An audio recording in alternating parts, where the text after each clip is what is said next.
Christina, did you hide it somewhere? Did you take it? My husband Elliot, his face flushed with anger, accuses me. His newly purchased cherished luxury watch has disappeared from the shelf where it was stored.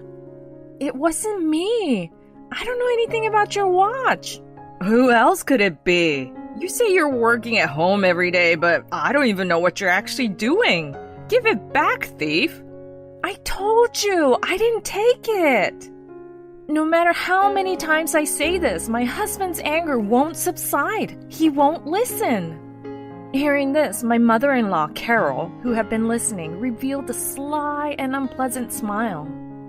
Christina, you were cleaning during the day, weren't you? Did you lose it somewhere then? Indeed, during the day, I reluctantly did it in between my work because she told me to clean. But I didn't touch my husband's watch. I told them so, but neither of them believed me. That watch was extremely expensive. Find it right away. You get no food until you find it. Wait a minute, please. No, stop. Despite my resistance, my husband forcefully... My name is Christina. I've been married to my husband Elliot for 3 years. A year ago, my husband insisted that he felt sorry for his mother living alone, and we decided to live together. I was reluctant because my mother-in-law often made sarcastic remarks, but Elliot was adamant and I reluctantly agreed. With the move-in, we bought a house with a mortgage in his name. I worked from home, and the larger house made it easier for me to do my job. However, my husband, who goes to work every day, doesn't understand that working at home is still work. He thinks I'm just playing on the internet and doesn't take my job seriously. Even when I explain my job, he doesn't get it because it's different from his. He swings around this strange idea that real work is sweating and working outside. You were playing on the internet again today, weren't you? You're a lazy type who can't work. I, on the other hand, was busy all day today. I have a lot to do because everyone relies on me. He often says things like that. For being busy and having a lot to do, your salary is kind of low. My husband earns a low wage, but he's a show-off. Before we moved in together, he was forced to send money to his mother every month. He would pay the full amount for drinks at gatherings, saying I'll pay, and he also has a habit of wasting money on expensive bags, shoes, and recently, a luxury watch that cost over $10,000. I've told him many times to stop and to consider our finances, but he ignores me. So when we run out of money for living expenses or loans, I pay them. Carol, who doesn't know anything about these things, takes my husband's words at face value and misunderstands that I'm just playing on the internet. Christina, if you have time to play, clean this place. Carol, I'm working now. Yeah, but even if you say you're working, you're not working outside like Elliot, so you're not earning much, right? Come on, hurry up and clean. Or, Christina, I'm meeting my friends now, so get the car ready. Chop chop. What are you gonna do if I'm late because of you? She makes me do housework or drives her around even when I'm working, which is a problem. Hey, Elliot, your mother has this weird idea that work has to be done outside. She doesn't seem to understand the concept of working from home. I can't work like this, you know. I complained to my husband, but he only said, You should just do it for my mother. Christina, you're so petty. And the discussion didn't go anywhere after this. Then one day, my husband came home from work and stormed over to me with a red face. Christina, where did you put my luxury watch? Did you hide it somewhere? Did you take it? He was furiously angry at me, his face red. His newly purchased luxury watch had disappeared from the shelf where it had been kept. It was nowhere to be found. It wasn't me! I don't know anything about your watch! I never touch his things, so it couldn't be me. But my husband was convinced I had done it. Who else could it be? You say you're working at home every day, but I don't even know what you're actually doing. You rifled through my shelves and took it, didn't you? Give it back, thief. Like I said, I didn't take it. No matter how many times I said this, his temper wouldn't subside. He wouldn't listen. Carol, who had been listening to our conversation, showed a sly and unpleasant smile. Christina, you were cleaning during the day, weren't you? Did you lose it somewhere then? Indeed, during the day, I reluctantly cleaned in between my work because she told me to do so. But I didn't touch my husband's watch. I told them so, but they didn't believe me. That watch was extremely expensive. Find it right away. You get no food until you find it. Wait a minute! Please, stop! Open up! Please! No way. Start looking in this room first. And he locked me in the room. I searched the house thoroughly, but I couldn't find his watch. Elliot, I'm hungry. No, I told you, no food until you find it. I couldn't leave the house, so I couldn't go out to buy anything, and I was being watched, so I couldn't eat in secret. I ended up going 24 hours without food. The watch was never found, and my husband finally said, "It's your responsibility. Since you didn't find it, you have to compensate for it and pay for the watch." I couldn't afford to pay nearly $10,000 for a luxury watch when we were barely making ends meet. But no matter what I told him, Elliot insisted that I pay.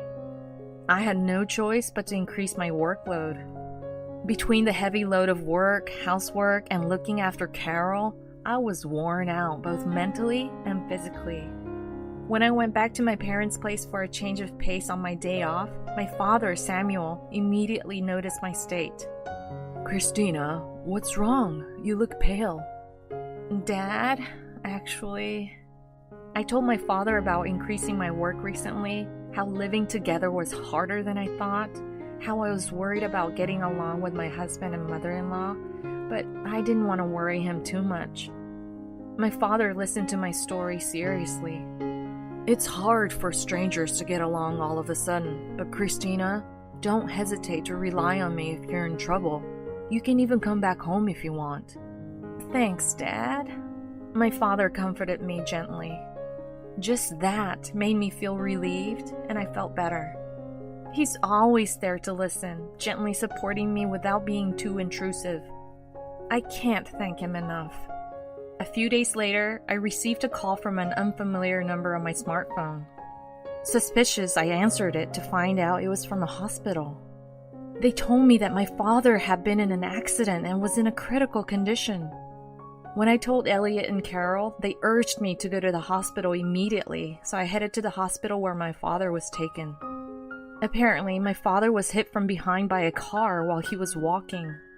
The car that hit him seemed to have driven off immediately, and the police were investigating.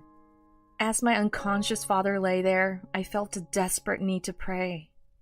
But first, I needed to contact Elliot and Carol. I wouldn't be able to return home anytime soon. I made a call home from the hospital. My husband answered the phone with a brisk voice. "Elliot, I'm sorry. My father hasn't woken up yet, so I can't come home right away." "I understand. You should stay with him. But Christina, if anything happens to your father, the inheritance will go to you, right?" "Excuse me? Don't say that!" "Just checking. The inheritance will go to you, right?" "Well, yeah, but..." "Okay, got it. Keep up the good work taking care of him." Something about my husband's cheerful voice felt off. It was as if it was happening to some stranger, not his father-in-law. Besides, how utterly low of him to bring up the topic of inheritance at such a time. I was deeply disgusted by his words. 2 days later, I decided to go home for a while. When I arrived, I noticed Carol's car was missing from the garage. She must have gone out. As I entered the house feeling a bit relieved that she wasn't there, I was surprised to see both her and Elliot at home. "Jesus! I didn't know you guys were both here!"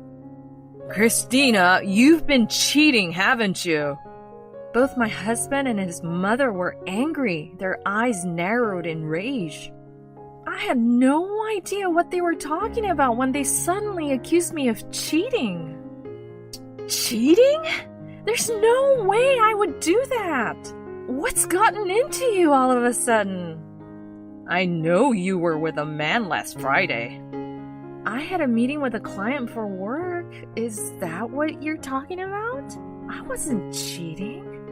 The very fact that you were meeting a man in secret means you were cheating. You're terrible. If just meeting with someone from work equates cheating, I was beyond exasperated. But no matter how much I argued that they were wrong, they wouldn't listen. You're lying about meeting a client just to deceive Elliot. We're not falling for that. But Carol, I'm telling the truth. Liar! Get out of this house. She grabbed my arm, shoved my somehow already packed belongings at me, and tried to kick me out of the house. Hold on! You're misunderstanding. Shut up. Just get out. We'll send the rest of your things later. You should be grateful for that. They kicked me out of the house and never let me back in. Why would they suddenly suspect me of cheating? I would never cheat on my husband. Confused, I decided to go back to my parents' house. The next day, all my belongings were delivered. What's going on? Everything seems too organized. As I thought this and started sorting through my things, I noticed something strange. No matter how much I looked for it, my bank card was nowhere to be found. Why was this the only valuable item missing, even though the others were there? I remembered when my father had his accident, Elliot seemed overly concerned about the inheritance. I remembered the discomfort I felt at that time. When he heard that the inheritance would go to me, he seemed pleased. Could it be that he stole my card for that reason? If I think about it this way, it makes sense that they suddenly started suspecting me of cheating. They used this as an excuse to kick me out of the house, to monopolize the inheritance. The anger began to boil within me at this realization. I clenched my fists in frustration. I couldn't forgive them for trying to take my father's inheritance away from me without even being concerned about his health. I will make them pay for this. A month later, the intercom at my parents' place rang repeatedly. When I opened the door, Elliot and Carol stormed in, their faces beet red. Hey, your bank card is not working. Care to explain? Explain what's going on, they said as they threw my bank card on the floor. So you two really did steal it. And we got a notice saying the mortgage hasn't been paid. What's going on? Of course the bank card doesn't work. I changed it after seeing how you splurge. This card right here is a decoy. The real one is kept safe here at my parents' house. And I stopped making mortgage payments when I was kicked out of the house. What did you say? My husband, furious, tried to grab me. That's when a stern voice said, "Calm down." At the sound of the sharp voice, both Elliot's and Carol's shoulders flinched. Why? Seeing my father emerge from the back of the house, they looked astounded. Surprised to see my father is healthy? He recovered from his critical condition. Indeed, my father had recovered and was able to be discharged from the hospital safely. I purposely didn't tell them about this. They seemed to think my father had died and were taken aback by his healthy appearance. I've heard everything from Christina. Elliot, what the hell is this? You didn't pay the mortgage or the living expenses, and you even stole the car planning to use my inheritance. Can't you tell the difference between right and wrong? Chastised by my father, Elliot trembled, his face pale. I hear you turned a blind eye when Christina was being insulted by her mother-in-law here and didn't even stand up for her. And you even kicked her out of the house, accusing her of cheating without any proof. Elliot and Carol both seemed to be mumbling some excuses, but their voices were so small I couldn't hear them. Elliot, what were you planning to do with the money from the stolen card? Were you going to spend it on your mistress?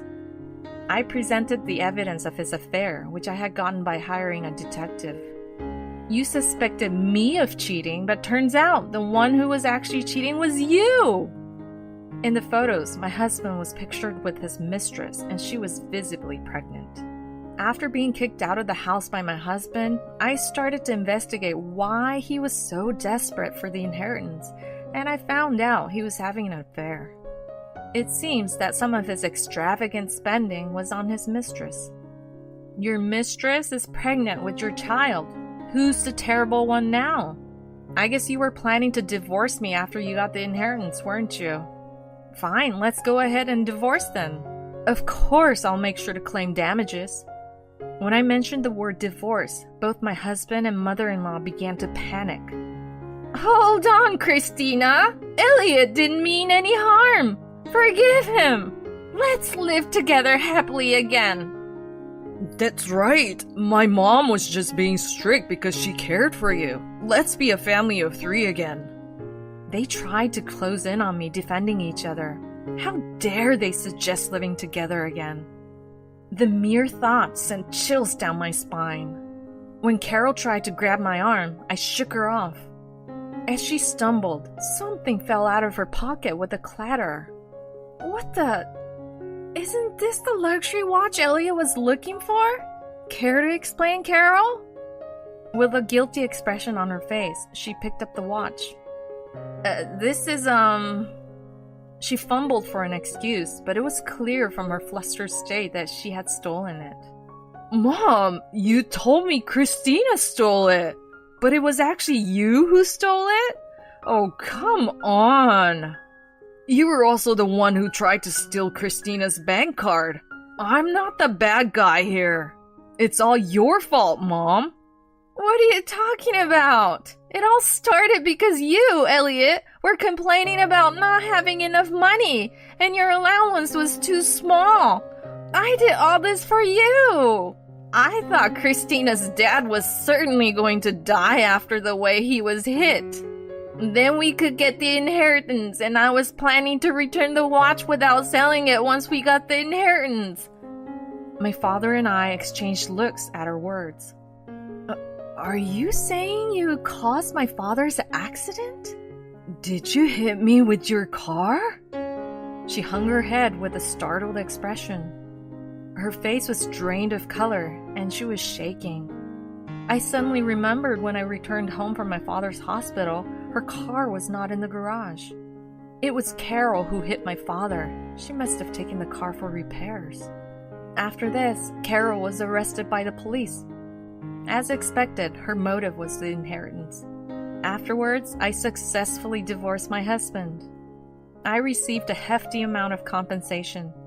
My ex-husband ran out of savings and couldn't pay the mortgage, so he had to give up the house. Even though he remarried his mistress, his ostentatious and condescending attitude didn't change, and they divorced.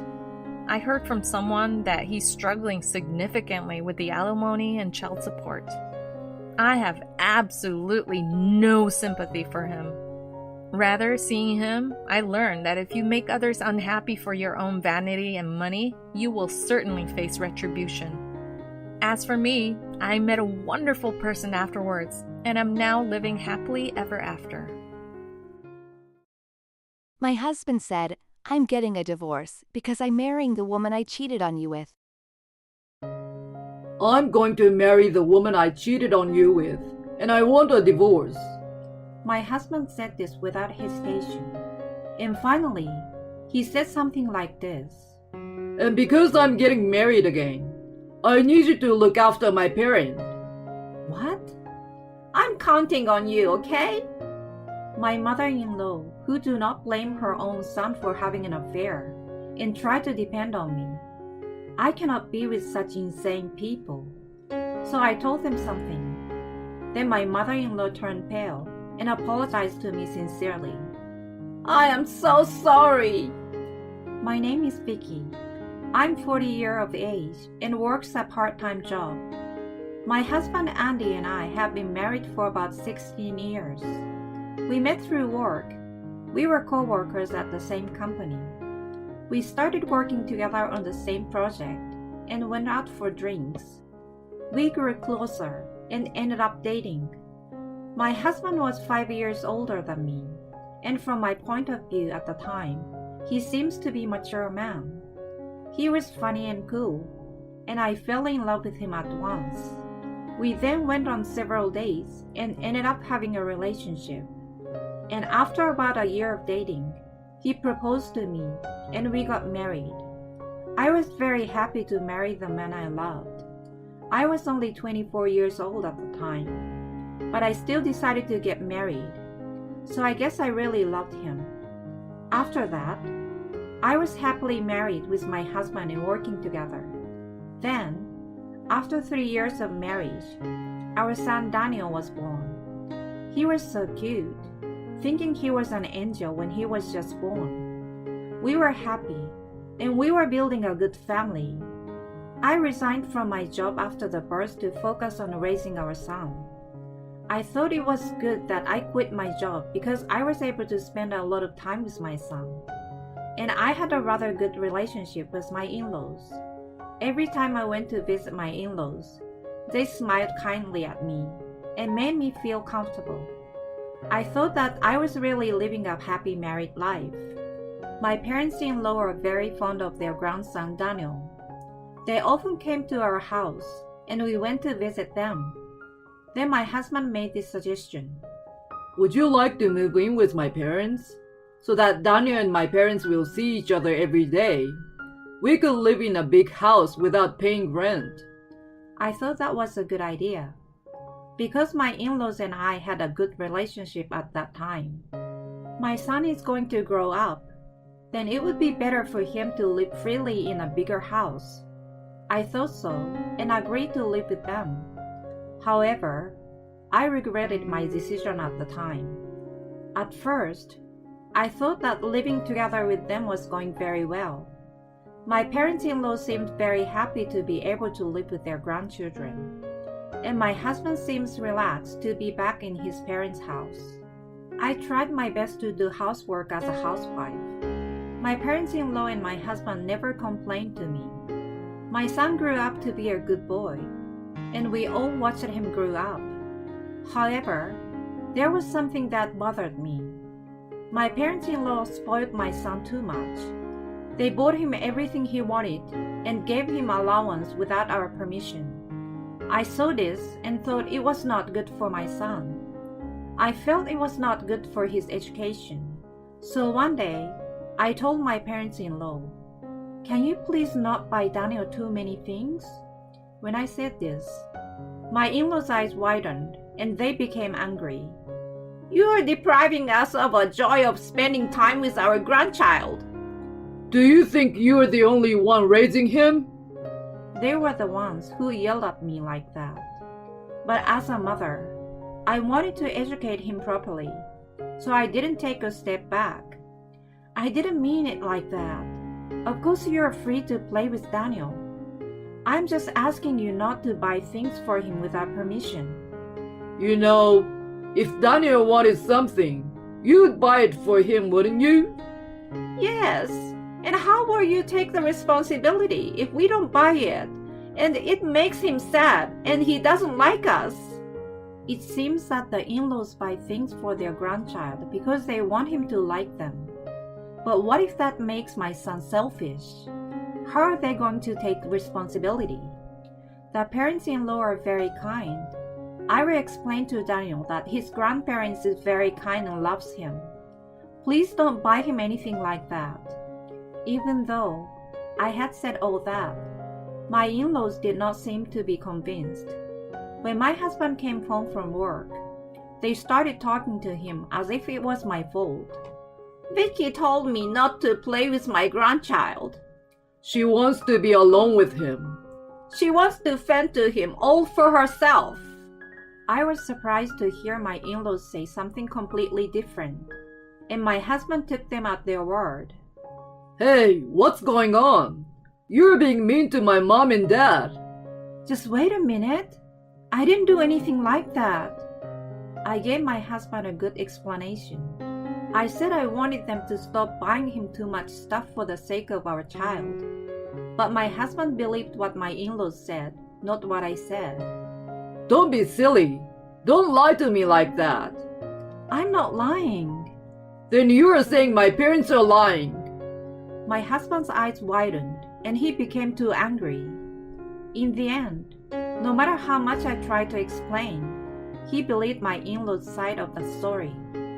I never thought you were such a terrible woman. Since then, my husband and my in-laws have been cold toward me. Your food tastes bad. You serve fish too often.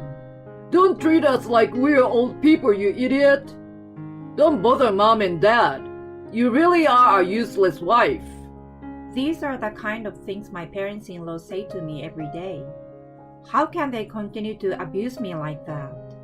I think it is mentally exhausting to be abused by people. I even considered divorce. But my son was only about 5 years old at the time. I have been a housewife since my son was born, and I had not worked for a long time. I was also worried about whether I would be able to find a new job. I had no assurance that I would be able to take him with me when I left. In my current situation, my in-laws can take care of him. My husband is likely to decide that he should take him in instead of me because he has a steady salary. Just because I'm not getting along with my in-laws, I didn't want to give up my son. So I had to just bear with it and not get a divorce. They took advantage of the fact that I was not resisting. My in-laws and my husband started to say more and more terrible things to me. They were so abusive to me that I wondered if they were really the same people. So I started not to think of them as people at all. It makes me feel a little better. That's how I lived my hard life day by day. No matter how badly my husband and in-laws treated me, I thought it would be better if I could watch my son grow up by my side. My son grew up so fast that he went to elementary school.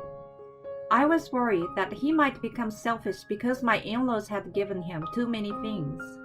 He is a good listener at home, and it seems to be the same at school. When his homeroom teacher told me that he was a very kind and considerate child, I was extremely happy, and my son was studying hard and doing well in school. But for some reason, my in-laws made it sound like it was their achievement.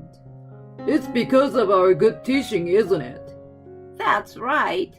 We praise and develop him. We buy him what he wants. That's what's important.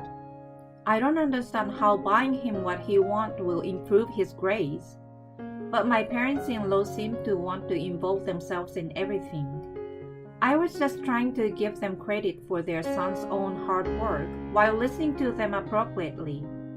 I never tried to get his affection by buying things like my in-laws did. My son still adored me. He would always say, "Mom, Mom," and tell me about things that happened at school. I guess my in-laws didn't like that. When my son reached the middle school years of elementary school, the amount of things he needed got expensive. Until then, it was just sweets and toys. But at that time, they bought him the latest game consoles and software. No matter how much I tried to stop my parents-in-law, it was not enough. I told my son not to play too much and to be punctual and keep his promises. But even then, my in-laws were a pain in the ass. Don't you feel sorry for him? That you have to stop him from playing when he still wants to play? We bought it for Daniel because we wanted him to enjoy it. I reported it to my husband, and he yelled at me, which became the usual norm. I was already completely disgusted, and already completely dumbfounded. All I wanted was for my son to grow up to be a good man. That was how I spent my days. Time went by, and my son turned 13 years old. He was now a junior high school student, and as he entered puberty, I faced a lot of difficulties as a parent. While I was thinking about this, an unexpected problem occurred. It was a holiday. My husband suddenly called me into his bedroom and said he wanted to talk to me. I said, "What on earth do you want me here for?" I was completely out of touch with my husband, so I was sure he had no intention of doing so. As I was thinking about this, my husband suddenly made a surprising statement. I'm going to marry the woman I'm cheating on you with.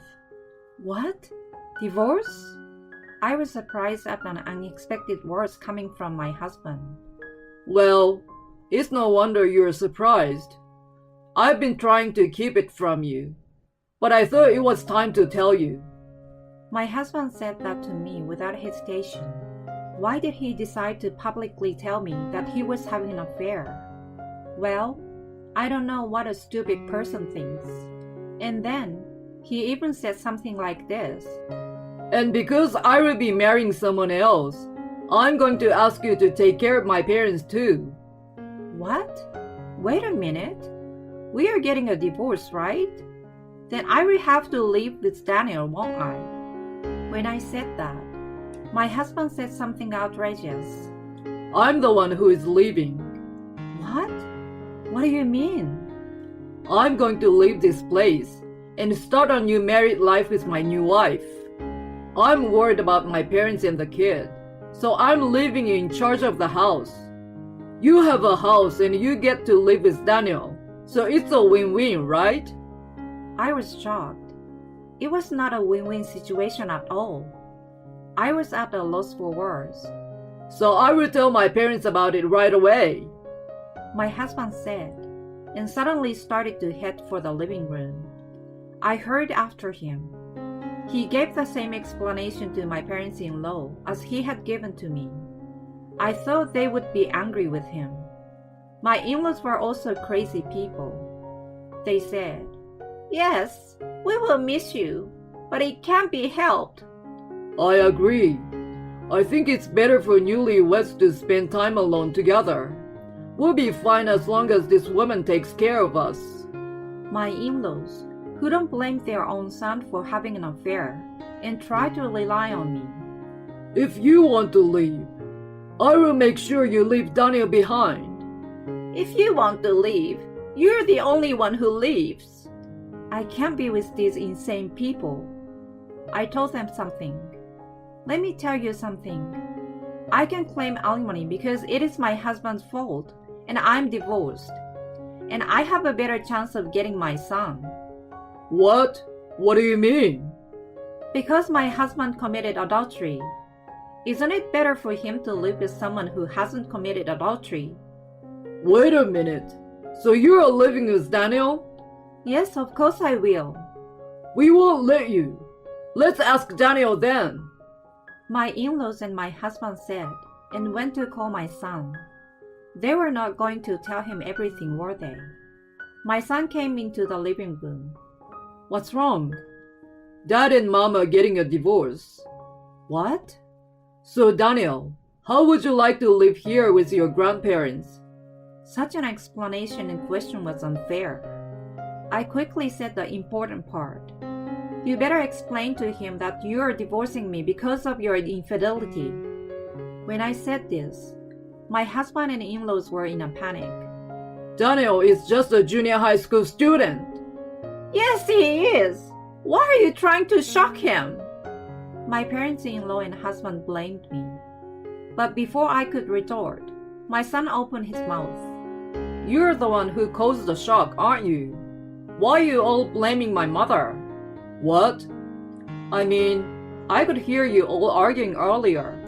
You guys are not sure which one I'm going to follow if you get divorced. It's definitely my mother. Daniel, why? Don't you want to live with Grandma and Grandpa? You were nice to me, but you were terrible to my mother, weren't you? To be honest, I couldn't forgive you for that. All of you, Grandma, Grandpa, and Dad. I despised you, and I despised my father for not protecting my mother and blaming her for everything. Despise? My in-laws looked shocked. Anyway, I have one answer. I'm living here with my mother. From now on, I'm going to take care of her. Daniel, I was so happy that my son was on my side. Then my in-laws turned pale and did their best to apologize to me. We are so sorry. I apologize, so please don't leave this house. I don't want my grandchild to leave. My parents-in-law pleaded with me, and my husband. Please, you guys stay here. If you don't stay here, my plan will be ruined. My plan is to live here. My son and I were not going to give in at any cost. Daniel and I will no longer have anything to do with you. We will definitely be leaving this house, I said, and began to pack up our belongings. My son joined me in packing his bag with only what he needed for the time being. Where are you going? My parents' house. If we go to your parents' house, Daniel will have to change schools. That would be a pity. My husband said things like that and tried to keep us here until the end. I would rather change schools than stay here forever. You should first be sorry for what you have done. Do you have any idea how much of the terrible things you have done to your family? My husband is admonished that way by a child who has just started junior high school. I found it hilarious and struggled to hold back my laughter. My husband looked down, his face turning blue. My parents-in-law were so exhausted that they just slumped down on the floor. My son and I left the house, with him by my side, and drove to my parents' house. I then hired a lawyer and demanded a divorce from my husband, alimony and child support. Of course, I also demanded alimony from the adulterer. My husband thought that if we stayed with his parents, he would not have to pay child support. However, everything did not go as planned, and as a result, he had to pay alimony and child support. In addition, the adulterous partner told him that the story was different, and he was eventually dumped. He is currently staying with his parents and putting most of his income towards alimony and child support. By the way, I told my in-laws' neighbors about the incident. I also sent a content-certified letter to my ex-husband's workplace. People around my ex-husband know about the affair. My ex-husband and in-laws are being looked at coldly by everyone around them. They have been cut off from almost everyone and have become isolated. My ex-husband was told by his parents, "It is your fault. It has become impossible for us to see Daniel." I heard that he was stuffed. My earnings have made you guys rich until now. My ex-husband sent me a message saying sorry, and that he wanted to get back together with me. I only read the messages and blocked my ex-husband. I also blocked all incoming calls so that he could not contact me at all. And after I went back to my parents' house with my son, I started working as a clerk at a company that my father knew. Now I'm raising my son as a single mother with the support of my parents. My son has remained a kind-hearted child despite all that has happened. He seems to be adjusting well to his new school. I will continue to work as hard as I can and watch my son grow up. My husband said, "Talking to you is a waste of time." One day he asked, "Is dinner ready?" I ignored him, and he was panicked. Don't talk to me. I'm tired. When I told my husband, who had just returned from work, that dinner was ready, that's what he snapped back with. Seeing me at a loss for words, he sighed. Really, you have it easy. I bet you've never considered what I'm thinking or doing. Being a good husband isn't a walk in the park. My once calm and gentle husband seems to have vanished. His cold gaze pierces me. He knocked back the icy beer I'd set out for him in no time flat, then disappeared into our bedroom. From that moment on, it was as if I didn't exist to him. Every word out of his mouth seemed to cut deeper than the last. Things like, Nicole, since you're working part-time, you should handle all the housework. And you're bringing in money now, so don't expect me to chip in for expenses. Just like that, I found myself saddled with all the housework, and he didn't contribute a single cent to our living costs. Our only means of communication were messages over text, most of which he never even bothered to open. I kept asking myself how we ended up like this, and the answer hit me in a pretty unexpected way. I'm Nicole, a 30-year-old working part-time. I married Dan, my same-age partner, 3 years ago. We were set up by a friend who thought we might hit it off, and they were spot on.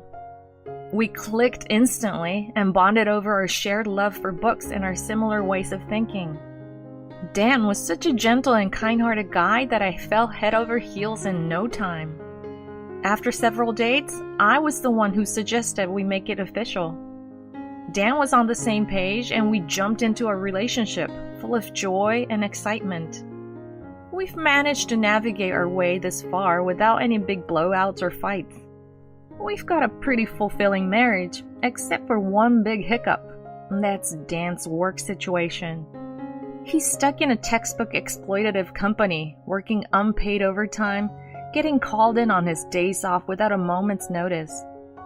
There's a never-ending round of work parties disguised as client entertainment, and Dan always comes home exhausted. Hey Dan, are you sure you're okay with this? How about considering a company where you can actually catch your breath? Well, yeah, but I'm in the middle of a major project. Plus, it seems like my boss is expecting a lot from me. Dan's a good guy, but struggles with making decisions and tends to get swayed easily. He's been mulling over the idea of changing jobs, but for various reasons, he's been unable to take that leap. I couldn't stand by and watch him get increasingly burnt out, though. I talked to friends from college, older acquaintances, anyone who might know of better companies, and I started coming through job postings. I narrowed it down to around 10 companies and suggested that Dan give them a shot. I knew I was meddling, but he seemed grateful for the suggestion. Maybe he needed that little push. Either way, he threw himself into the job hunt, and finally he managed to switch to a company that treated its employees a lot better. The overtime is almost non-existent, they strictly observe the weekend, and he can actually take vacations and paid leave. Dan, who'd been physically and mentally drained, began to regain his vitality and seemed more lively since the job switch.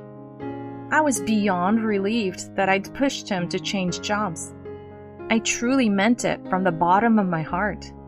Then, about 6 months after Dan made the switch, during a break at my part-time job, I noticed that he had tried to reach me. Wondering what was up, I stepped outside to return his call. Hello?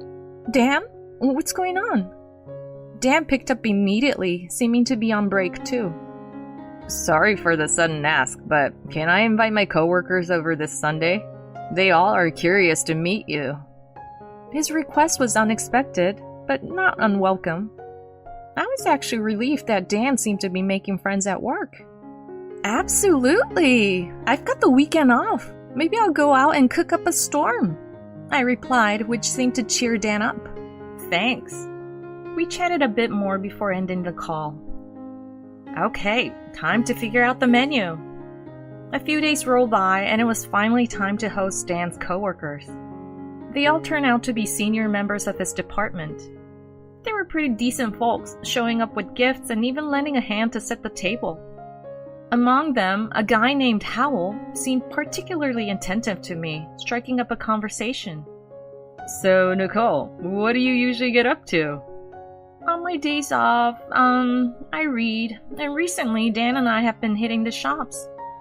Then Howell started throwing all sorts of questions my way. I see. But you also work, right? Do you and Dan split housework? Who manages your finances? Do you have an allowance system? How much do you typically spend on living expenses per month?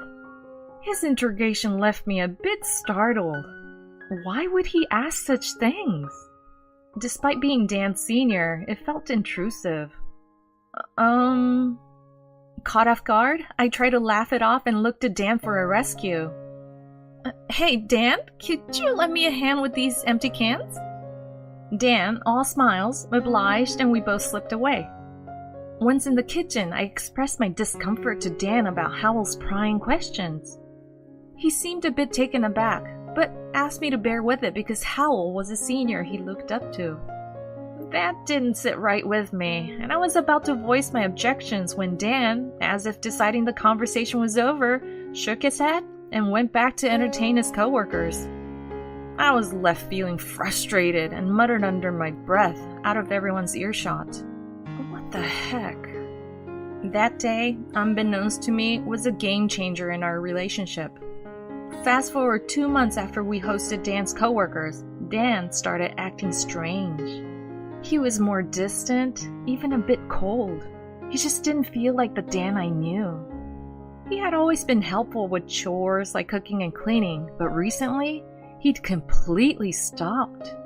Even though he now had more spare time than when he was slogging away at his old job, he didn't lift a finger around the house. Also, he hardly spoke to me anymore, giving curt answers to my attempts at conversation. He'd stopped accompanying me shopping too. After enduring this bizarre behavior for a while, I thought of proposing a vacation during the long holiday the following month. How about hitting the beach for the next long weekend? Remember that gorgeous place featured on TV the other day? I asked as Dan walked in from work. He shot me a quick look, but instead of replying, he just cracked open a beer and started drinking. When he didn't respond, I figured he didn't hear me and gave it another shot. Then out of the blue, he scrunched up his face and snapped. "Give it a rest! Don't talk to me! I'm tired!" His words knocked the wind out of me, and I was left speechless. Seeing my stunned face, he let out an exasperated sigh, downed his beer in one gulp, and vanished into her bedroom. After that, his already distant demeanor froze over completely. He started to brush me off whenever I tried to strike up a conversation and shot hurtful remarks like, "Nicole, you have a part-time job, so you handle the chores. I'm not chipping in for the bill since you're bringing in money." He held true to his words, not shelling out a single cent, leaving me to juggle the chores and bills alone. I was at a loss, unable to fathom why he changed so drastically. Our attempts at discussion fell on deaf ears. Our only mode of communication was through text, which he would often ignore. Fear started creeping in, suggesting Dan might be cheating on me. Could it be that he's head over heels for another woman, leaving me out in the cold? The mere thought was unbearable, and I set out to gather evidence, sneakily checking his phone and his old social media accounts whenever he dozed off. I did find he was frequently calling his workplace senior Howell, whom he admired greatly, but I found no trace of infidelity. The mystery of Dan's chilly behavior left me feeling on edge, and the stress began taking a toll on my health, leading me to spend most of my free days in bed. One day, I woke up on the couch just as Dan was getting home from work. He flung his suit jacket at me, looked down at me with cold eyes, and barked, "Hey, what's for dinner?" I couldn't believe he showed no concern for his ailing wife. Fed up, I hurled his jacket back at him, retorting, "Don't talk to me! I'm tired!" Taken aback, he tried to backtrack. I mean, you didn't whip up dinner, huh?" Seeing his discomfort, I stood up, fetched some documents from the cabinet, and shoved them under his nose. "I'm stuck doing all the housework and footing all the bills. You ignore me, show no concern for my health. What's the point of being married? Look at these figures. I've got savings and I make enough to get by on my own." As he stared at the bank documents, a look of confusion crossed his face. "Huh? What are you trying to say?" "I'm saying I want a divorce. You're not into me anymore, right? If that's the case, there's no sense in being married." The truth is, when I started sniffing around for signs of Dan's possible infidelity, I also took up a side gig. If he was really messing around on the side, I was pretty sure we were headed for Splitsville. When I mentioned the D word, Dan looked like he'd been blindsided by a bus. I guess it really knocked him for a loop. He holed up in the bedroom, clutching his head.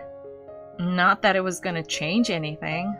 Not long after, I could hear chatter from the bedroom. At first, I thought Dan was just talking to himself, but it turned out he was yakking away on the phone with someone. Maybe getting advice from his mom, who knows? I let him stew and started to pack up my stuff.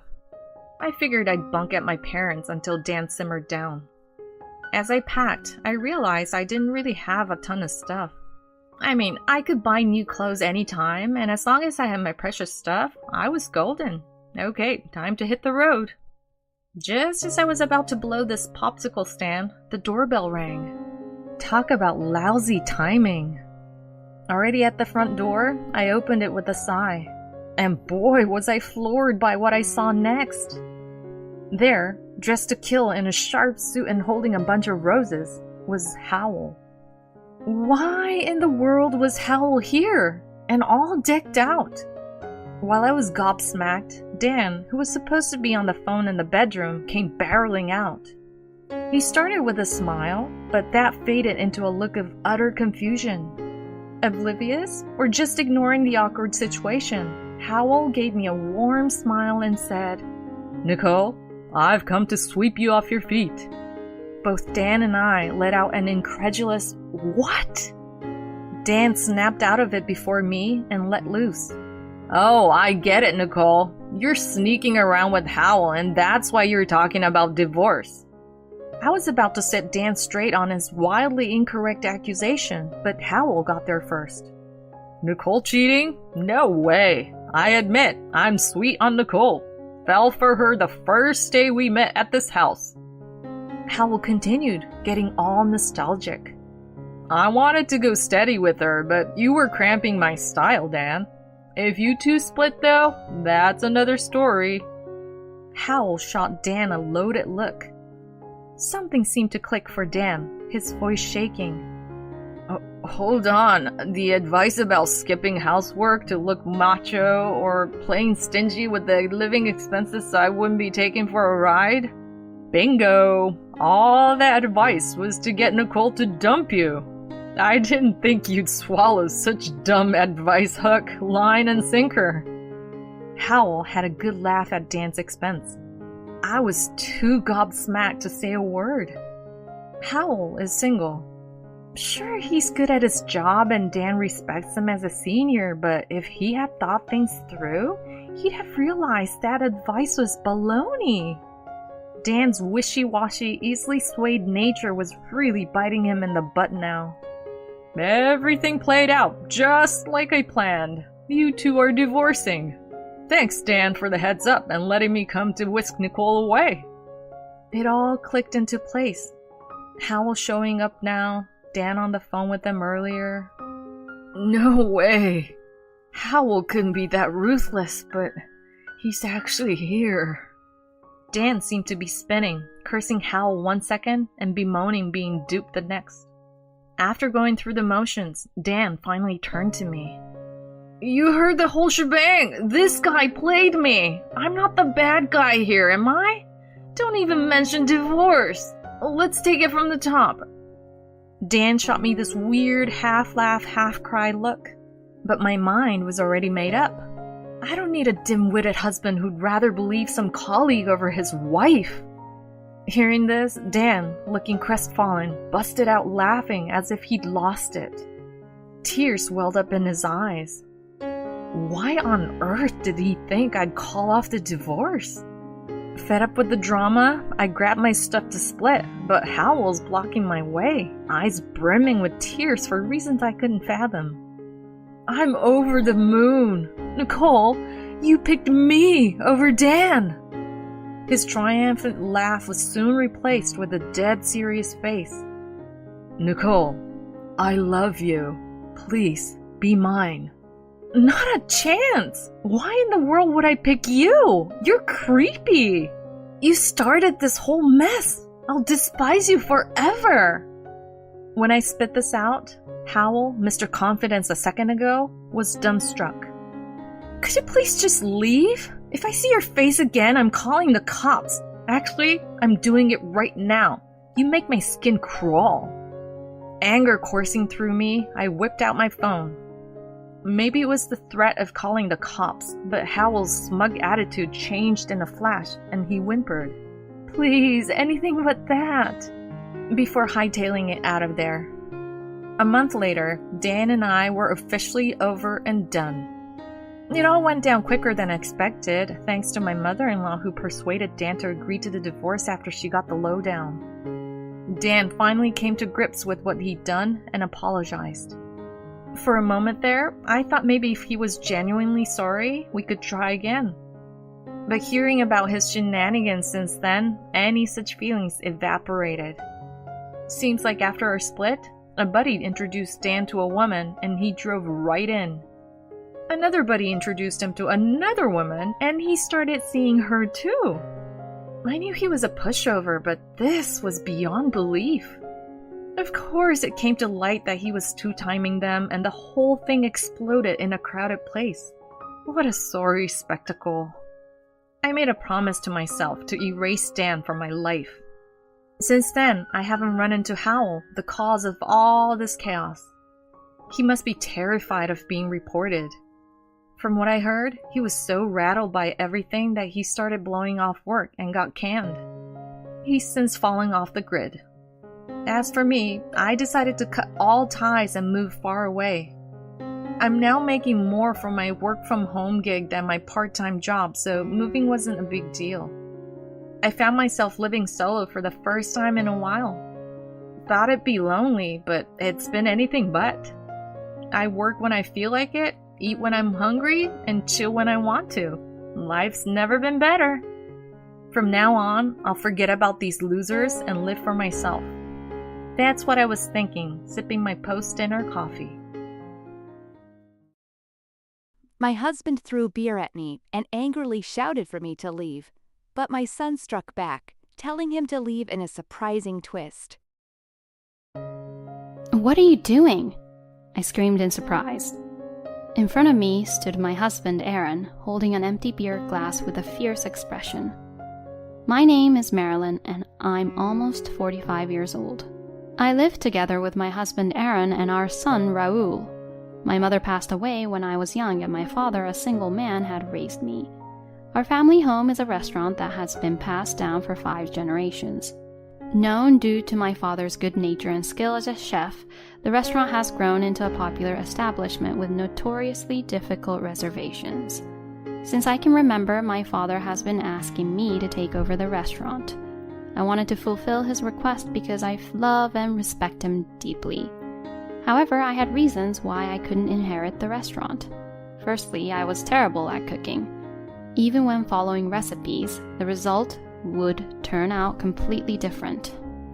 No matter how much I practiced, I couldn't improve. Secondly, and this was a major issue, I couldn't handle customer service. I think people who say serving is easy have excellent communication skills, which I lacked severely. My communication skills were significantly subpar. Whenever I stood in front of others, my mind went blank. Making eye contact and speaking to people was impossible for me. Just taking orders would end up angering the customers. After helping out at the restaurant multiple times, I realized I was causing inconvenience by being there. I realized that I lacked the talent for customer service. With that in mind, I started considering the possibility of being useful behind the scenes. I enrolled in a business school to learn about management. That's where I met my current husband. Aaron was the complete opposite of me, always the center of his friend groups. I guess this is what they mean by having high communication skills. I always watched Aaron from afar with this thought in mind. Being socially awkward, I was naturally alone at university, but I didn't mind. However, being alone seemed to attract attention, and "We're going out for drinks with everyone. Want to come along? If it's not possible, that's okay, but if you can, definitely join us." That's how Aaron approached me. Later, I heard from Aaron that he had been curious about me. "You were always alone, right? And you were constantly watching me. But you never approached me or anything. That's why I got really curious." That's what Aaron said. No, it's not like I was watching you with the intention of talking to you. I was just watching you because I couldn't approach you. I said that, surprising him. It seemed like Aaron couldn't understand my behavior. but I could understand what Aaron was saying. A lonely woman constantly glancing in his direction. Of course, that would pique his interest. I declined the invitation for drinks, but it became an opportunity for us to start talking and gradually become closer. Aaron had a similar background to mine, but he has siblings. My older brother will inherit the family business, so I don't really need to study management. Well, it's just a precautionary measure, I guess, he said with a shy smile. I had an even better impression of him as a caring and family-oriented person. Aaron would talk about anything, so I also became comfortable sharing my thoughts. Naturally, I revealed that my family runs a restaurant and that I would eventually have to inherit it, along with my concerns about it. Aaron, having learned about my worries, "I'll help. I'm good at customer service that you struggle with, so I can assist you," he said.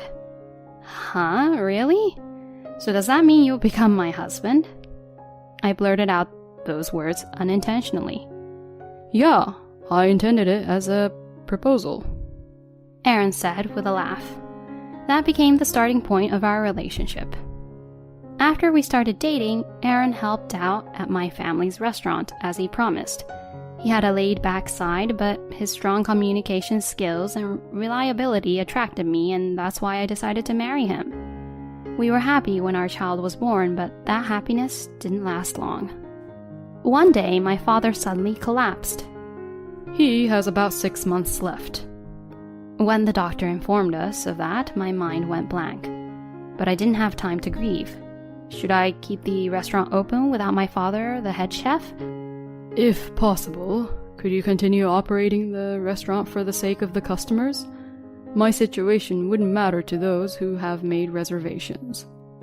My father, looking worn out, said that to me, and I was troubled about what to do. I'll open the restaurant in his place, so Marilyn, stay by your father's side. With a strong tone, Aaron said those words. My father was surprised. Is it okay? It'll be a great help. The current chefs are all capable of doing the work. The quality of the food won't decline. Aaron, thank you. I'm counting on you, my father said repeatedly, bowing his head to Aaron. Suppressing the urge to cry, I also thanked Aaron multiple times. Without any hesitation, we entrusted everything about the restaurant to Aaron. This is the beginning of the incident. We noticed something was amiss about a month later. When I stopped by the restaurant after my father's hospital visit, "Excuse me, may I have a moment?" The employee approached me and said that. The employee is a woman in charge of catering, and she has been working for us for 5 years. You're the person who came in as a substitute for the head chef, and you're acquainted with the owner, right?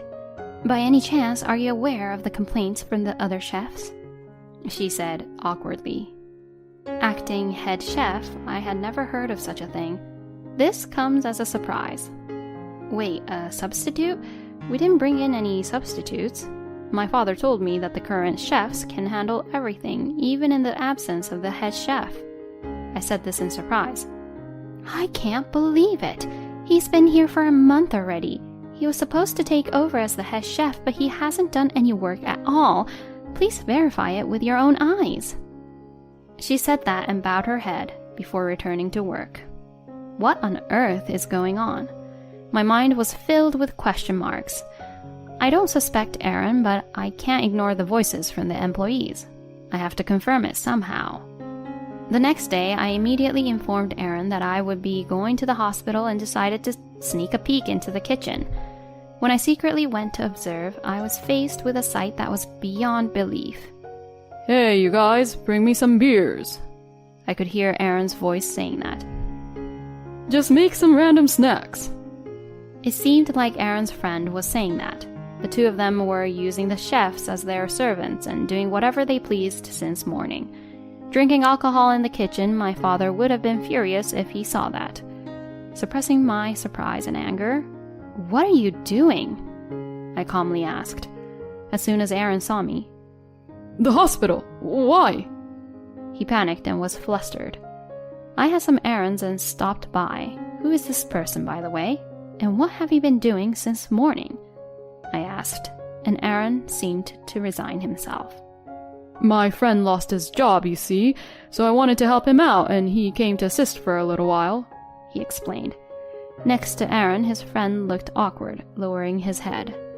But to drink alcohol in a place like this? I was speechless and appalled by Aaron and his friend's thoughtless behavior. Their actions were shocking, especially considering the trust I had placed in Aaron. However, causing a scene in the restaurant was out of the question. I sighed and said, "I'll ask for more details later, so take your friend and leave." With those words, I kicked them out of the restaurant. In Aaron's absence, I apologized to the chefs and employees. Then I went to the hospital and explained the situation to my father. What? They're interrupting the preparations and having a drinking party? They're really taking advantage. He was infuriated, as if he were about to storm in and confront them. "I'm sorry, Dad." I kept apologizing repeatedly, and in response, "There's no use being angry now. More importantly, Marilyn, are you okay?" He showed concern for me, having been betrayed by Aaron. His kindness made tears uncontrollably stream down my face. As I discussed the future with my father, our visiting time came to an end. Am I going to talk to Aaron now? I can't forgive him so easily. What should I do? With those thoughts weighing heavily on my mind, I made my way home with a heavy heart. "Hey, Mom, you're alone?" My son, who had arrived home earlier, said with surprise. "Yeah, I'm alone, but why are you asking?" I replied. "Dad left just a while ago. I thought he went to pick you up. I even made dinner for everyone," Raoul said with a troubled expression. My son, Raoul, is skilled in cooking and attends culinary school. Whenever he has time, he cooks meals for the family. "I'm really hungry already. Why don't we eat together first?" I acted cheerfully. Honestly, I felt relieved that Aaron wasn't there because I didn't want to see his face. While having a meal with my son, "Mom, how's Grandpa's condition? Since I have no school tomorrow, can I go to the hospital with you?" my son asked, and we made a promise to go to the hospital together. My son, who adores his grandfather, had been diligently visiting him in the hospital. Talking to my kind son seemed to cleanse my heart. From that day on, I didn't run into Aaron. I was busy taking care of my father and work, and when I returned home, it was already late at night, so I would quickly fall asleep out of exhaustion. On the other hand, Aaron would come home, but I had no idea where he went or what he was doing. I realized that Aaron was avoiding me, but I was too busy to do anything about it, and as months passed without finding time to talk to Aaron, my father passed away. As soon as the funeral was over, I was overwhelmed with deep sadness and became completely worn out. In that state of lethargy, Aaron took the initiative and acted in my place. Despite avoiding each other until now, there were so many things I wanted to say to Aaron all of a sudden, but I couldn't find the energy to say them. "Mom, I'll help out at the shop. Take some time to relax." My son spoke up. "That's right, leave the shop to me and Raoul." Aaron also chimed in, but I coldly replied, "I'm sorry, but I can't entrust it to you." Aaron chuckled with a smirk and said, "I understand, but isn't it worrisome to rely only on Raoul? I won't do the same things as before. I won't go into the kitchen," he said. Certainly, I couldn't entrust the shop solely to my student son, but I had no choice but to seek help from Aaron, who was still part of our family. So, temporarily, I entrusted the management of the shop to Aaron. Little did I know that this decision would become the biggest mistake of my life. They say people change with money, and Aaron's transformation was evident for all to see. Suddenly, his appearance became flashy, and he started going out for drinks frequently, using business as an excuse. He would come home drunk in the early hours of the morning. When I would reprimand them, he replied, "Shut up! Building connections with fellow professionals is also about attracting more customers. It's absurd for you to complain when I'm doing it for the sake of your shop," he retorted, getting defensive. But things have been strange lately. Even the clothes you're wearing now, all of them are branded. I pointed out his careless spending. Listen, you can't represent a long-standing establishment looking shabby. I'm considering the brand image of your shop. With a sigh that showed his annoyance, Aaron continued. If you don't pay attention to these things, you'll go under, he said. Those words left me exasperated. My father managed to run the shop successfully without dressing up like that, I replied. Then Aaron, Huh? Your father is just a chef. He's a novice when it comes to running a business with cooking as his only skill, he said, belittling my father. Aaron pulled a beer out of the fridge and poured it into a glass. Do you even understand the current situation? I'm working in your place, you know. Instead of complaining, you should be grateful, he said, looking down on me. Are you serious? I asked. Just think about it. When you were involved in running the business, you couldn't have this kind of lifestyle, right? I have a better sense of management. I feel sorry for your father, too. He couldn't enjoy himself before he passed away. Saying that, Aaron laughed and gulped down the beer. Watching him, all the blood drained from my head. I felt a rage so intense that my vision darkened. Sense of management? Cut it out already. I've been handling the bookkeeping for a long time, so I'm well aware of the business situation. Where on earth is all this disposable income coming from? Have you been touching the shop's money? And as soon as I questioned him, Shut up! Aaron shouted angrily. At the same time, I became drenched. What are you doing? I screamed, not understanding what had happened. Aaron raised his voice. Who's responsible for our luxury? If you don't like it, then get out! He stared at me with a terrifying expression. In shock, I stood frozen in place. Mom, are you okay? My son said while running up to me. I finally understood the situation when I saw that Raoul had a towel in his hand. Aaron had poured beer all over me. As beer dripped from my hair and the scent of alcohol filled the air, I couldn't stop the tears of frustration. Dad, you've gone too far. My son said to Aaron. Do you think that's okay? You'll end up leaving too. Aaron smirked and tried to intimidate even our son. In that moment, as I tried to intervene, You should be the one to leave, my son said coldly. I was speechless and surprised at that statement from my normally mild-mannered son. Aaron was also upset by the unexpected turn of events. I said leave. And when my son said it again, Aaron's face turned bright red. You dare tell your own parent to leave? You're no longer my son, someone like you. Get out right now, immediately. Aaron shouted at our son, grabbing his arm and trying to drag him towards the entrance. However, our son easily shrugged off Aaron's grip and said, Just stop it already. You're the one who should leave. This is my home, he said. My husband's eyes widened, and he froze in place. This house and the business are under my name. I received them as a gift from Grandpa while he was still alive. Upon hearing our son's words, Aaron furrowed his brows. What is this? What's going on? When did this... Aaron panicked, and our son calmly began to explain. While you were avoiding Mom, I discussed with Grandpa what could be done to protect the business and Mom. We came up with this plan to ensure Mom's safety, my son said. Aaron's face turned pale. Who do you think made it possible for you to grow this big? You're forgetting the favor I did in raising you. Aaron spat out his words. I haven't forgotten. I grew up because Grandpa and Mom worked hard for me. Isn't that right? My son calmly replied. What did you do for me, Dad? When it came to tuition fees and career choices, it was Grandpa and Mom who were there for me. You were in no position to tell me to leave. With relentless words from our son, Aaron hung his head and slumped his shoulders. And with an empty expression, he said, How is Marilyn going to run the business in such a situation? You're so reliant on me, yet all you do is talk back. If you apologize now, I'll forgive you. Come on, apologize quickly.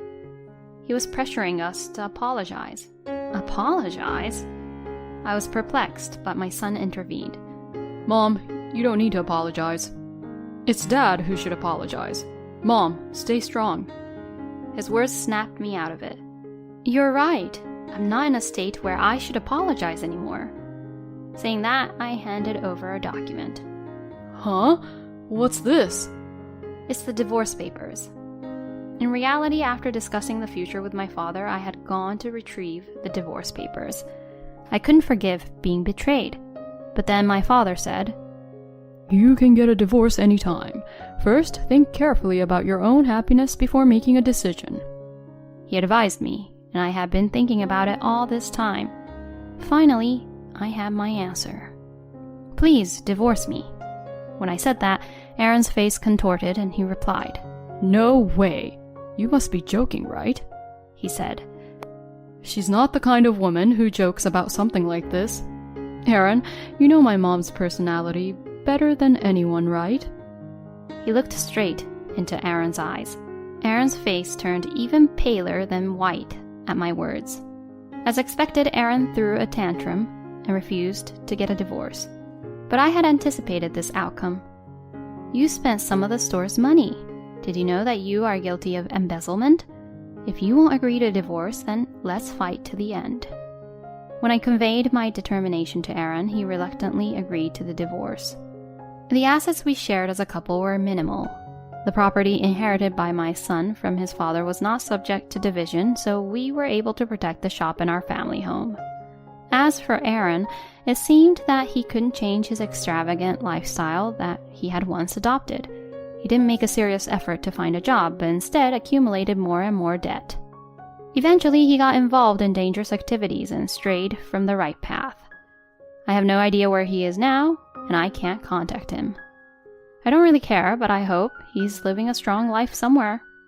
As for me, I have been helped by my son, employees, and customers around me. Thanks to them, I have managed to keep going. It's painful that things I thought wouldn't change have indeed changed, but I've come to understand that change is inevitable. It's through change that people can grow.